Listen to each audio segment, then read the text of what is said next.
Magandang araw po sa inyong lahat.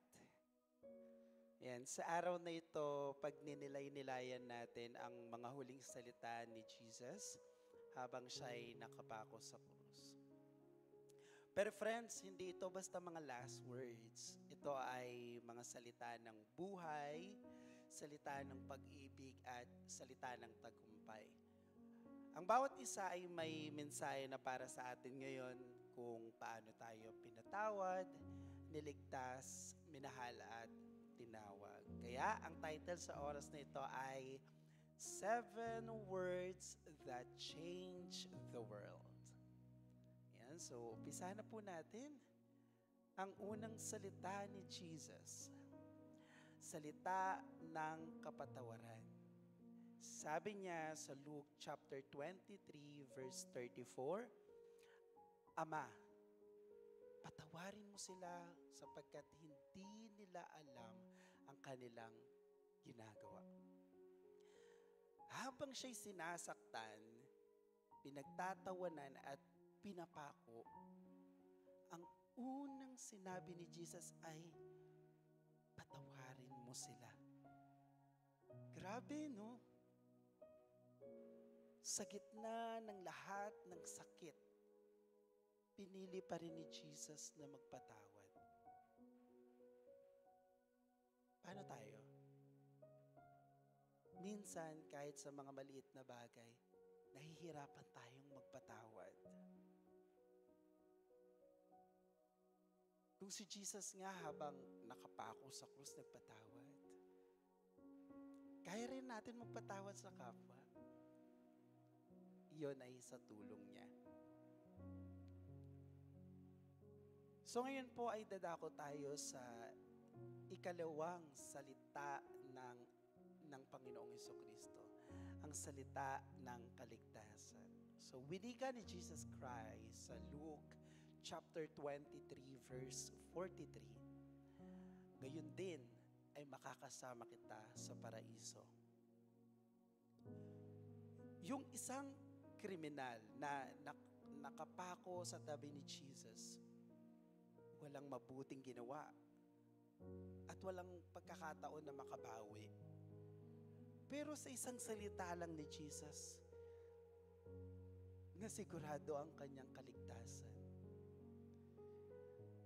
Ang kaligtasan ay hindi dahil sa kabutihan natin, kundi dahil sa kabutihan ng Diyos. So, kung feeling mo hindi ka karapat-dapat, tandaan mo ito. Sa Diyos, laging may pag-asa. Tumawag ka lang sa Kanya tulad nung kriminal sa krus. So ngayon po ay dadako tayo sa ikatlong salita na winika ng ating Panginoong Hesukristo. Salita ng relasyon. Winika niya sa John chapter 19 verse 26 to 27. Babae, narito ang iyong anak. Anak, narito ang iyong ina. Habang naghihirap, inaalala pa rin ni Jesus ang kanyang ina.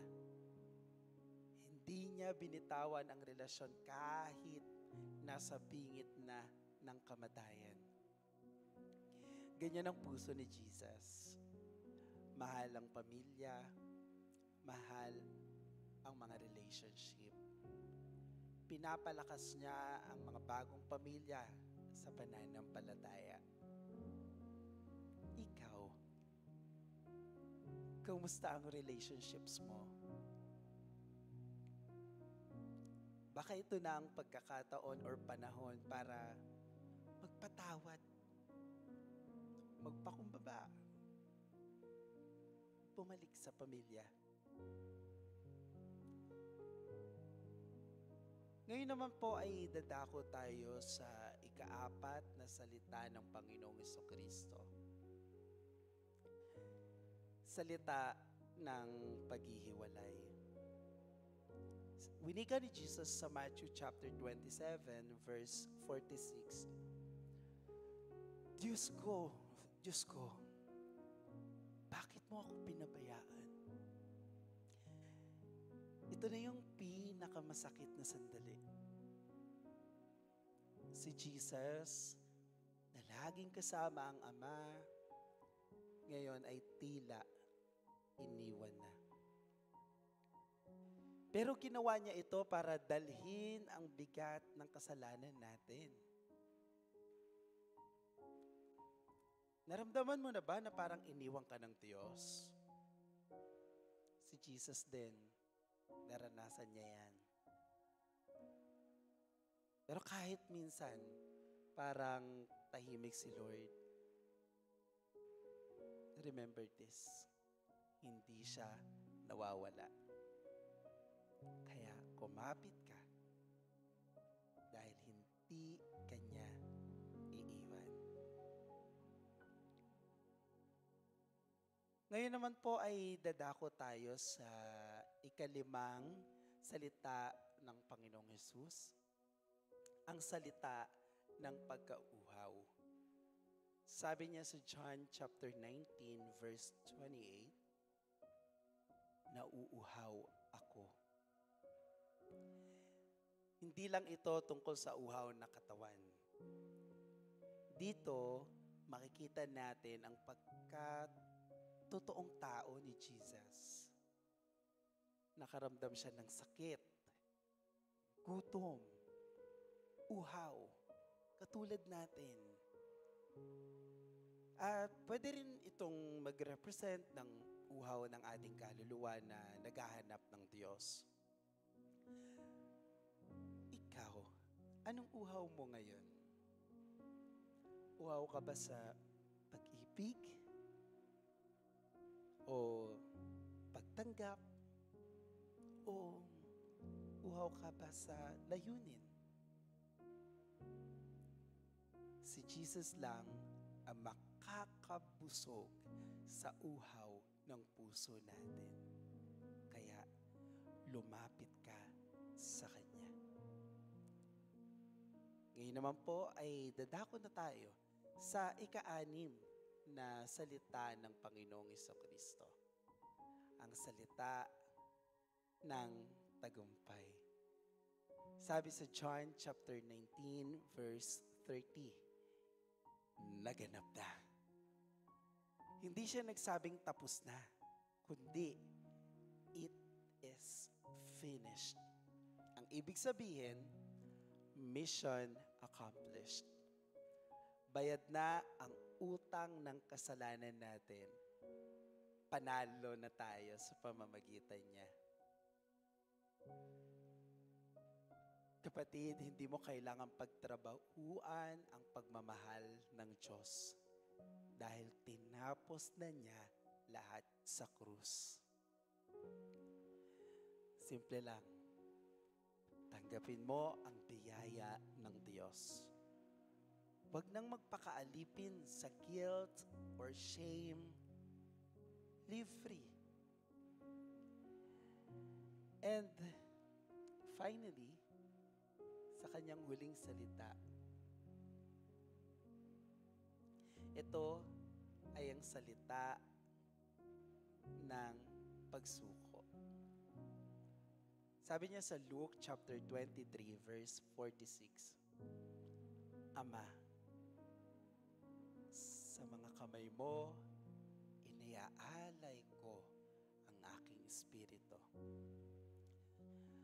Sa huli, isinuko ni Jesus ang lahat sa Ama. Buong tiwala, buong puso. May mga bagay ba na hindi mo pa kayang i-let go? Kapatid, ibigay mo lahat sa Diyos. Takot mo, ibigay mo sa Kanya. Mga plano mo, ipagkatiwala mo sa Kanya. Pati na ang buhay mo. Trust Him because He is in control.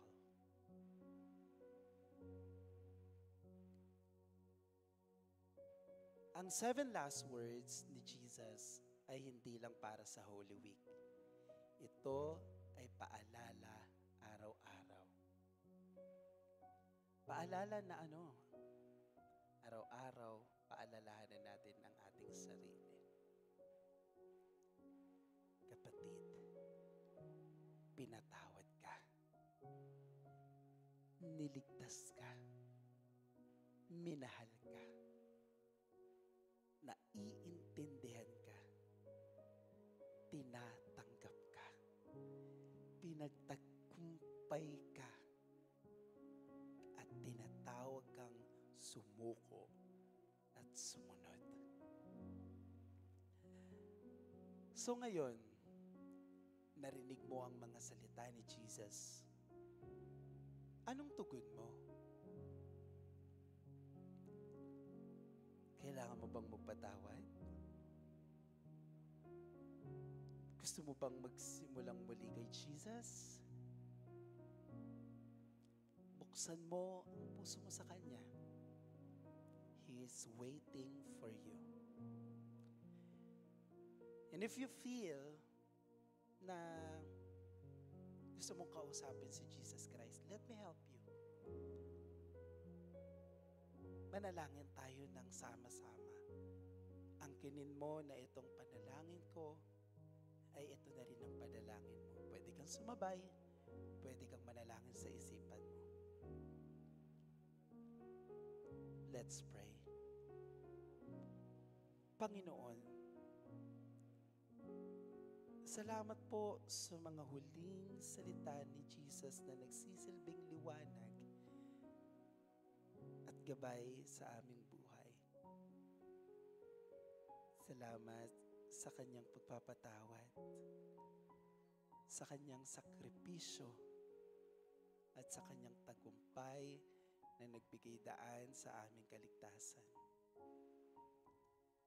Lord, patawarin mo po kami sa mga pagkakataon na kami ay nahirapan magpatawad, magtiwala, at mag-surrender sa iyo. Tulungan mo po kami na maging katulad ni Jesus, na handang magpatawad, magtiwala, at ialay ang aming buhay sa iyo ng may buong puso.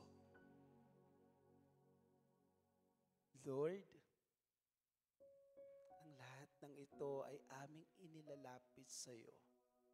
Sa mga salita ni Jesus, makatagpo kami ng kalakasan, pag-asa, at tunay na kapayapaan.